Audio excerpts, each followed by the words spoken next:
Technical difficulties, we'll call it that. But the Lions. Good morning. Good morning. There you go. Can everybody hear us? Hmm? Do you know if anyone can everyone hear us? Can you hear us? Yeah. Can you hear us? Are we just talking to dead air? We may just be talking to each other, Terry. All right, that's fine. We'll learn here I'll in talk a second. to you. I think we're good. Okay. Terry, you had a Christmas present. I know we're running 17 minutes late. I had the coolest Christmas present. I want to tell you about from my wife Abs. She has given me permission to go to the Super Bowl. Come on. Yeah. So airfare, some place to stay, which I've been doing a little research on. So I'm going to have to book everything before it's decided who's going there. This is the tricky part. Right. This is the tricky part. Right. And it's something you have to pay for this all, right? Or Correct. Okay, she's just allowing you, giving you Right. permission to attend. Right. Okay. So I'm gonna go. But here's the thing. Hopefully the Lions will be there. I'd rather, if I'm gonna party in New Orleans, rather party with Lion fans than Philadelphia Eagle fans. Yeah, you don't want to have a No, Eagle- because we'll probably get into a fight. Yeah. Get beat up. Do you have the same disdain against Eagles fans as Neil does? Neil's not a big Philadelphia fan. I do not. My disdain is for Chicago Bears and Dallas Cowboy fans.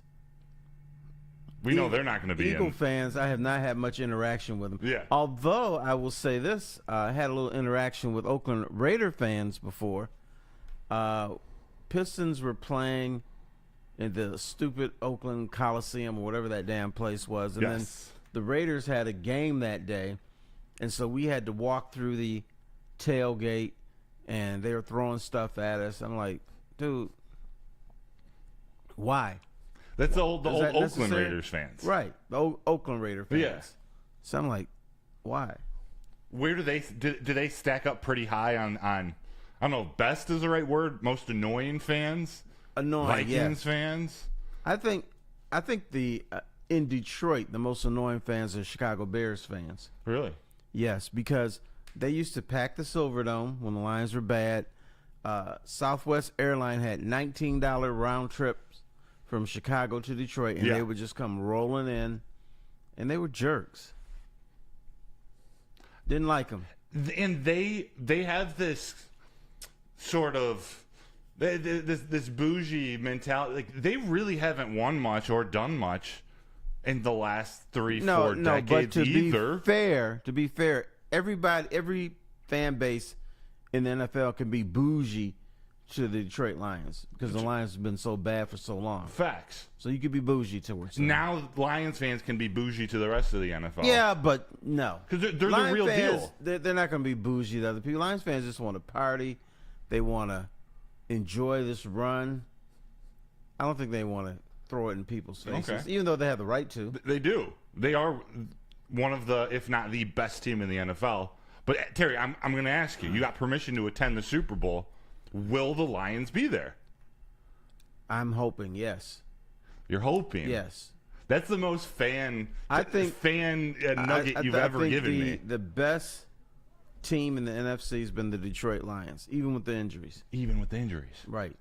So the injuries could still keep them out, but I think the Lions, based on what they've done this season, they deserve to win this division. Yeah. They deserve the number one seed. Yeah. They deserve to go to the Super Bowl. And they're about to. These stupid Vikings just keep hanging around. How many teams are going to hand them another win? Right. I can't tell, Terry. I think they're a good team. But I know a team that's not going to hand them a win. Who? The Lions. 0% chance. Game is next Sunday. For all the marbles. 8:20 p.m. They flexed it to the night. Right. So you're telling me the Lions, the NFL scheduled them go out to the West Coast for a Monday night football game. Right. Which at the time was thought to be a extremely important game, going to be hard fought. Still might, but this game lost a little luster. And then a quick turnaround for Sunday night football against the Vikings, who were handed another W yesterday by the Packers, who are also frauds, and the refs, who were frauds yesterday. Mm-hmm. An inch or two from Edgar and Cooper's fingers on the field goal before the half. That's the game. How many times has that happened to them this year? That's stuff the Lions would do. Just line up off sides when the guy's going to miss the field goal. Yeah. And then he hits it the next time. It's insanity. And then they win by 2 points. The Packers even make a comeback. They win by 2 points. The fact that the Vikings are still in contention right now, and the game is for all the marbles next week, Terry, it's going to be a fun Week 18. It's going to be fun. And I may even show my little face downtown for that. You go to a little Hayes Social pregame? Not Hayes Social. Well, yeah, that's too late for me. Because you would have to wake up the next morning, but you might go to the pregame at second best. Right. That's where it's going to get wild. Pregame, hang out for a half, and then go home. It's going to get wild. Okay. Well, tonight, although this game, dare I say, it's meaningless tonight. Like, okay, it's meaningless, but it's not. Is it though a revenge game? No, this is not at all. Okay, no, the Lions are not about revenge. The main focus for the Lions should be winning. Yep. And being a 15-2 team. It should be about winning this division. Yeah. It should be about going to the Super Bowl.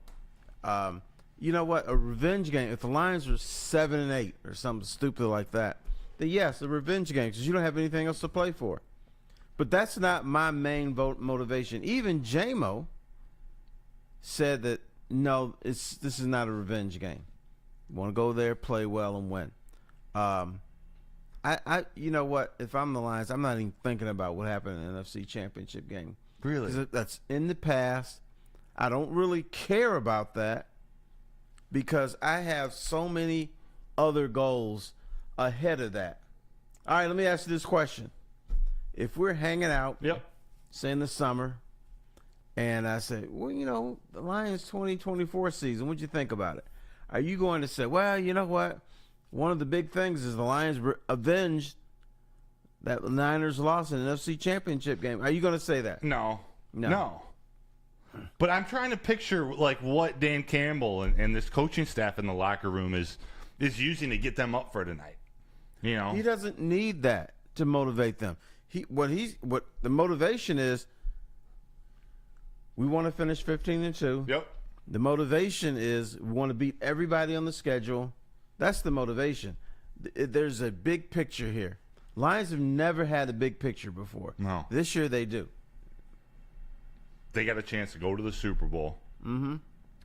There's a lot of discussion on, like, what should Dan Campbell do in terms of resting players? Because this game's meaningless. Like, do you rest players? Did you hear that bitch-ass stuff on 97 today? I did it this morning. We shouldn't play him, That is worm boy It's pretty radio. soft. It was very soft. They want to rest everybody because there could be injuries. No kidding. But that's not the mentality of this team. The mentality of this team is we're tough, we're angry, we're motivated, we're badasses. Yeah. For Dan Campbell to rest his starters tonight would be about face or slap in the face about what he's all about, what the Lions are all about. Yeah, that's nothing. This team, they can beat you in a lot of ways. They can beat you in the pass. They can beat you running. But the bottom line is they pride themselves on being tough, aggressive, mean, and the word I always hear, violent. So when you got alpha dogs in a dressing room, and you say, okay, call off the dogs, that don't work with them. No. That's not them. No. That's why the players that they've handcrafted this team with, that built this roster, aren't players that think like that. Okay, I tell you, I'm going to mention some names. Tell me who the Worm Boys are. If you hear Worm Boy, let me know. David Montgomery. Worm Boy? No. Amon-Ra St. Brown. No. Sam Laporta. No. Penei Sewell. They have zero. Definitely not Penei Sewell. That's not their makeup. Yeah. Don't abandon who you are this late in the season. And I'm not saying that this is a meaningless game.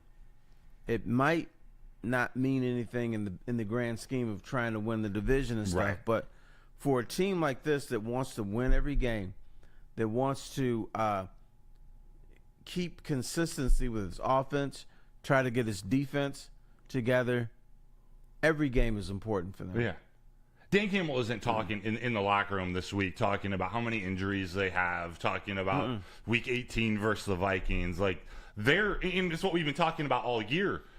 They want to be playing their best football going into the playoffs. They want to be playing their best football in December and in early January, and that's their goal. Right, and what Dan Campbell has said, I'm playing my guys. Shut up. If you want to criticize me, go ahead. But I'm playing them. He's still trying to bite kneecaps. Right. Trying to eat some knuckle sandwiches. This is, when I say just another game, like that actually means something for the Lions. Like that, it's a business trip out there for them. They need to go take care of business so that they can just control their destiny for the rest of the way out. Right. Week 18 is going to be massive. And you risk getting somebody injured. Yeah. Jay in the chat, this game is about securing the number 1 playoff spot. Honolulu BS. Dan Campbell loves to avenge past wrongs. He wants to erase the way that they lost last year, Terry. And John F. Lord says, #Wormboy energy. When we were talking about the Vikings and the Bears, the Raiders. Wormboys. You talked about maybe a mature comment from JMO. He does have a mentor back in the building. And I know we don't think they're going to rest their starters tonight, but I want to throw a hypothetical in front of you, Terry, because do you hear good old Teddy Bridgewater's back? Yeah, I heard that rumor. Yeah, back went from coaching on the sidelines, the high school down in Florida, won the state championship, to now the backup or number 3 quarterback. I already know what the question is. It's a tough one, too. Yeah, so you're in the playoffs. Let's call it the NFC Championship game again this season. Jared Goff unfortunately goes down in the first half. You're going into the locker room tied. Who starts the second half for the Lions? Hendon Hooker or Teddy Bridgewater? I'm going with Hendon Hooker. Why? He's been in camp, or whatever you want to call it, all year. He's been getting reps all year. And I understand that Bridgewater has experience, but he hasn't been with this team for months. I don't know what he can do, and the coaches don't know what he can do. Why'd they bring him in? I think maybe, and even though they deny it, there's some type of trepidation with Hendon Hooker. He's not where they want him to be. So they're bringing in this insurance policy just in case they get into a jam later on. Now, if we are talking about week 2 of the playoffs, right, I would probably bring in Teddy Bridgewater because he would have been with the team for a month. He would know these players better. He would know the Catons better and whatever. So then, yeah, I would bring him in that scenario. But if something happened this week or next week, I'm doing Hendon Hooker. That's what I want to ask you, because Jordan Leinart in the chat says, Broder, we will rest starters in the 4th when we are up by 30. So hypothetically, in this scenario, not Jared Goff is hurt and you got to end a playoff game in a couple weeks. This week, the week Teddy Bridgewater just got signed, something happens or you're just resting your starters in the 4th. You're going with Hendon Hooker? Yeah. I want to see what I got. Yeah. In a live situation. Do you think any of the Teddy Bridgewater signing has to do with preparing for teams in the playoffs? You got 2 different types of quarterbacks in Hooker and Bridgewater. You know, whether you're playing a mobile quarterback, you can use Hooker out there, or maybe preparing for a Super Bowl, versus a Hendon Hooker. You see a Matt Stafford in the 1st or 2nd round of the playoffs, and it's, you know, a smarter, more cerebral quarterback who is just trying to get the ball out as fast as possible. Yeah, not as much of a running that could be threat. a factor. That could be about preparation. But it could also be about Hendon Hooker is not quite what we thought he was going to be right now. Yeah. So there's a lot of scenarios. We're not going to get answers. We're going to get oh, no, Hendon Hooker, there's nothing wrong with him. We like him, and he's doing a great job and everything. That's what you do. Yeah. So I would love to see him behind this offensive line. I don't know if they're going to be resting anybody tonight, but if they get a big lead, if they get off, they get out ahead early for the 49ers, I wouldn't mind in the second half seeing like a Graham Glasgow shift over to center to give Ragnow a break. Let Mahogany play left guard. They're not going to take out their big dogs. Penei Sewell's playing the entire game. Maybe you rest Brian Branch, although that's not even part of their DNA. We'll see tonight. But the goal is that Vikings game. It's amazing, though, hearing Bridgewater just talking about coming back, talking about idolizing Dan Campbell and Aaron Glenn. Like, to me, Terry, this is part of what makes Detroit a destination. like 4 players and coaches. It's Dan Campbell. It's this coaching staff. Bridgewater, he was just coaching high school football. Right. But he respects these guys so much. Why not go on a playoff run with them? He wants to be a coach at some point in the future. Let's learn from Dan Campbell and AG. Other coaches come in, they want to learn from Ben Johnson and from Terrell Williams and Scotty Montgomery. Like, this is a destination. Am I wrong? No, you're correct about that. And for Teddy Bridgewater, it does make sense to come back, even if he doesn't play. He probably, the thing is, you don't want him to play, but if he doesn't play, he's going to be around these coaches, and he'll learn more things, learn more terminology, help with his little high school career. Yeah. So it makes perfect sense for him. All right. Terry, moving forward, who do the Lions need more? Yeah, Alex Anzalone expected to come back. Not this week, but hopefully soon. David Montgomery eyeing a playoff return. Offensive side of the ball, defensive side of the ball. Montgomery, Anzalone, Terry. I'm going to say they need Anzalone more. Anzalone is that quarterback captain on the defensive side. He's a guy that people dog in the city. I don't know why, but they do. They need him. You just need as many defensive bodies as you can. Now, I have total trust in Jahmyr Gibbs. Yeah. Jahmyr Gibbs is a guy that is going to tear this league up. He's going to be a guy that when you talk about the Detroit Lions, you're going to be talking about Jahmyr Gibbs as a possible MVP. And I thought by this time of the year that he would be the number 1 back. So, we had questions. Could he run between the tackles? Well, that's been answered. Yes. Yeah. Does he have speed? Yes.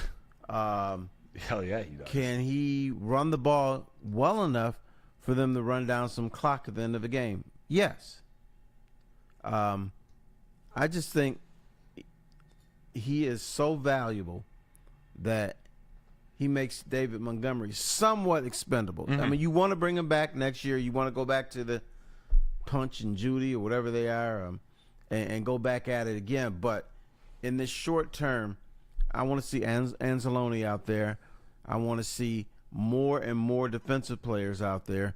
Yeah. If this team is going to lose at any point in the next month, it's going to be because their defense isn't up to snuff. That was the case last year in the NFC Championship game. And Kyle Shanahan, the offense takes some blame too. Offense definitely takes some blame, but I mean, come on, that Kindle Vildor face mask. What do we call that play? He got Vildor. He got Vildor. Right. Yeah. But you know what? The offense is still supposed to be cooking, and it stopped cooking.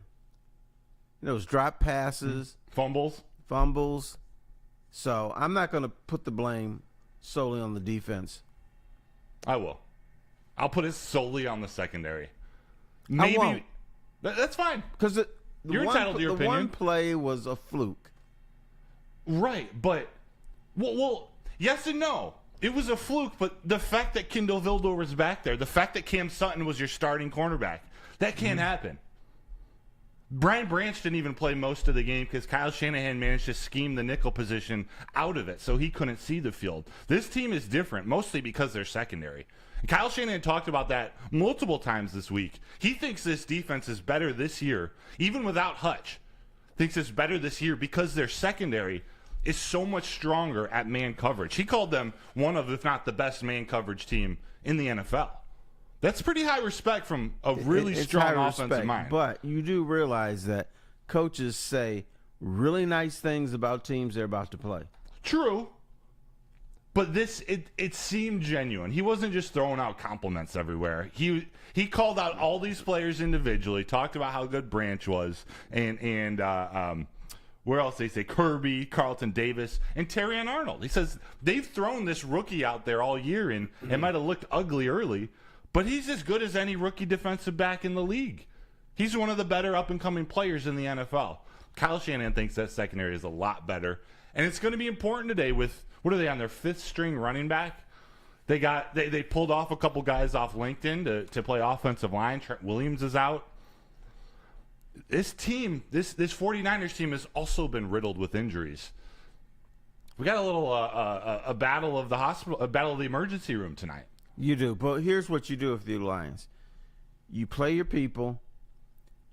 you kick their ass, and then maybe in the second half you can bring in your reserves because you're so far ahead. If you're up 3 points, I'm not bringing in my reserves. I'm trying to win tonight's game, even though technically it doesn't mean anything. Yeah, you got to win it. It means what it means in the grand scheme of the Lions is they want to continue to get better offensively. They want to continue to get better defensively. Dan Campbell always brings up, got to clean up stuff. So you're trying to clean up as much as you can for the playoffs, for next week's game, which is going to be tough. But I just think there's no way the Lions are going to lose at home Sunday night against the Vikings. Yeah, who've been on a, I don't know what they've been on a high wire act all year. All year. I don't know how they keep winning these one-score games. They've been doing it for a couple years in a row. It's insanity. I have a question for you, or a game. What will Jamison Williams be fined for tonight? He's going to Get creative if you want for saying something stupid in the post game against the referees. Oh, so it's going to be a post game Yes. fine. It's not going to be something they fine on the football field. No, not on the field. He's going to be good because you got Hendon Hooker. I mean, not Hendon Hooker, but you got Teddy Bridgewater out there. So he's mentoring him and saying, "Don't do anything dumb now. Don't spin the ball. Don't dunk the ball. If you score, act like you've been there. Pretend you're Barry Sanders." You see, just hand the ball to score a touchdown, hand the ball to the ref, move on. Right. But did you see he got fined $11,255 for spinning the ball at the Bears cornerback Tyreek Stevenson at his feet after a kind of a little late shove out of bounds. He just got up, he spun the ball, just over $11,000. Well, he needs to leave that young man alone because Stevenson is in J-Mo's head. Leave him alone. He's a pest. He's a pest, but once again, the Lions team is in such a different stratosphere. They're professional. They're smart. They're focused on winning a championship. J-Mo's not there yet. Okay. So he's got to get on the same page with these guys. And yeah, explosive plays, that helps, but you don't need a 15-yard penalty afterwards. No. You don't need a 15-yard penalty after you've made a first down. No. This was, dare you say, a coming out party for J-Mo last year. He was, you could argue, he was the best player on the field last year in the NFC Championship game. What, 2 touchdowns? He had the end around, I think a little over 100 yards receiving. Weezy D313 in the chat. I'm not looking past tonight's game. I'm not scared of anyone. Line them up. There's a lot on the line, and from an individual perspective, you talked about J-Mo not being there yet from a professional standpoint, but he's 110 receiving yards away from 1,000, Terry. It's a pretty big accomplishment. It is. Does he get that tonight? 110 yards for 1,000. I don't think he's going to, but if I were the offensive coordinator, he would. I want all distractions away from this guy. So I would just feed him. I would see how the game is going, but in the back of my mind, I'm going to have different packages for J-Mo. I'm going to let him fly. I'm going to do in-arounds. He's going to be so involved in the game plan, he's not going to have time to be silly. I like that plan. Right. And it forces Minnesota the next week to game plan for that, too, have to prepare for that. And then you don't even go to him next week. Yeah. Then that's where Amon-Ra St. Brown has a monster day. Right. But the thing, when I'm out and about, people always ask me about individual players. Are they going to get 100 yards? Are they going to get 200 yards or whatever? And I can never give people an answer because the Lions, they can go in any direction they want to. Yeah. We've had games where St. Brown has 3 catches for like 8 yards. That should be a loss, but they win easily. This offense is versatile. It's the best in the NFL. Right. And it's crazy, man. You don't need anybody, but you need everybody. It's kind of a weird offense. I mean, I always harken back to a play, I think it was against Green Bay a few weeks ago. Mm-hmm. 3rd and 8. You gotta pass in. They ran an off tackle play. Yeah. Scored on it. So you don't know what they're going to do. You don't know where they're going. You don't know how they're going to do it. That's what I like about this offense. This is why this offense is fun to watch. Because you're watching, and then you're like, okay, I have no idea what they're going to do. Here's the thing that we always used to hear about the Lions offense. Fans would bitch about this. I knew they're going to run that play. Everybody knew they're going to run that play. You can never say this about this Lions offense. Never. Those 3rd and 8 runs, Steve Palazzolo from Check the Mic podcast, he calls them disrespectful runs. So they're creating a whole new category of Lions just running off tackle or behind the guard on 3rd and 6, on 3rd and 8, because you know they're going to go for it. Right. Dan Gamble, swear he got some national exposure last year in this game, kicking some field goals, not kicking some field goals, going for it on 4th down. I think J-Mo gets it tonight. Charvarius Ward, their top cornerback, he's out. They got injuries all over their defense. It could be a big J-Mo game. Another over-under for you, though, Terry. Our guy, Zadarius Smith, he has some sack incentive bonuses on the table. If he gets 2 more this season, it's $250K. If he gets 4 more, another $500,000. How many does he get before the end of the season? How much money is he raking in from that bonus? He'll probably get 2 the rest of the season. Not tonight? Maybe 1 tonight and 1 next week. We know Ben Johnson tries to get his offensive guys hit all their incentives, he's going to try to get J-Mo 1,000 yards. Can Aaron Glenn do something like that? Just scheme it in a way where we're trying to get Zadarius Smith in the backfield early? Sure, he could do that. Will he? I think he'll try. I just don't think it's going to work. Yeah. Just not enough firepower, or Purdy is going to get the ball out quickly? 2 sacks is huge, and especially for a guy that hasn't been in your training camp. He hasn't been here all year. If this was Hutch, I would say, yeah, he'll get his 2 tonight. Okay. Zadarius is still learning the system, still learning his teammates. But, yeah, I think good coaches try to get incentives for their players. Now, the organization may not want it, but the assistant coaches, it's not their money. True. They don't care. And plus, they know if a guy's going to get a $250,000 bonus this week, he's going to have a better player next week. He's going to come in riding all high, and he's going to be 8 foot tall. I got $250,000 in my pocket. I'm feeling good. Especially Zadarius Smith, who next week that game would be against one of his former teams. He doesn't have as much angst against the Vikings as the Packers, who he's still vocal about his hatred for that organization.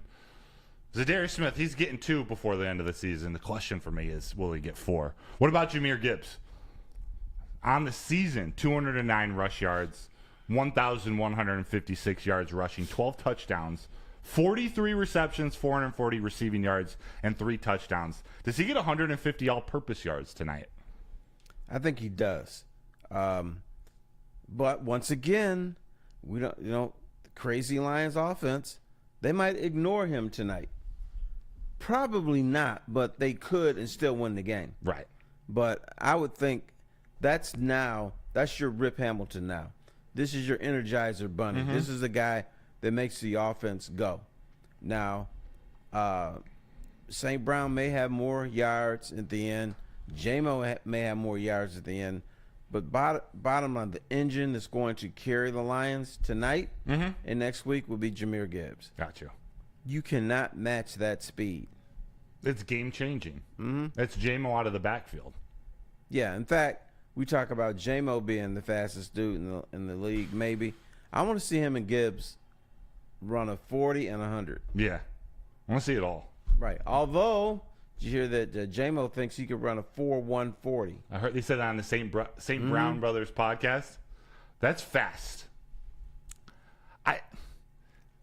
I think J-Mo, I know we're kind of going off script here, I think he would have a faster 100 time. He's such a gazelle, like the way he runs. His strides are so long. We saw it last week against the Bears, just running past Tyreek Stevenson and Owens, the safety. That's why I say let him fly. Let him fly. I would run 2 fly patterns a game for him. Just let him go. Yeah.